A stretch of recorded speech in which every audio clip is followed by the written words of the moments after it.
Doctor B are Ambedkar ने संत रविदास की उस क्रांतिकारी वैचारिक यात्रा का उल्लेख विशेष रूप से उन लोगों के लिए किया था जो मानते थे कि दलित समाज का कोई अपना इतिहास या दर्शन नहीं है।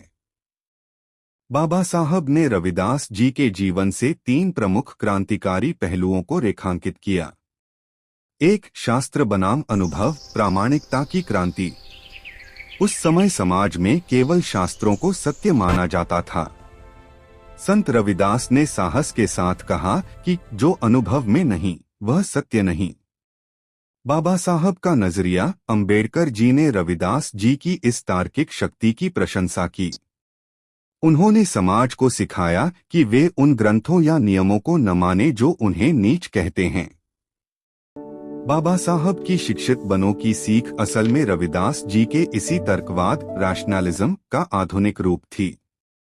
2. प्रतीकात्मक विद्रोह, सिंबॉलिक प्रोटेस्ट।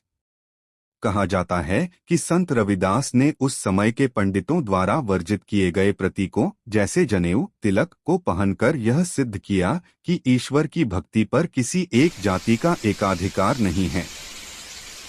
बाबा साहब का जुड़ाव। बाबा साहब ने जब कालाराम मंदिर सत्याग्रह या महाड़ सत्याग्रह किया तो उनके मन में रविदास जी का यही विद्रोही स्वरूप था। वे मानते थे कि सार्वजनिक संसाधनों और धार्मिक प्रतीकों पर सबका समान अधिकार है। 3. चमार शब्द को गौरव प्रदान करना। संत रविदास ने खुद को गर्व से चमार कहा, कह रविदास खलास चमारा।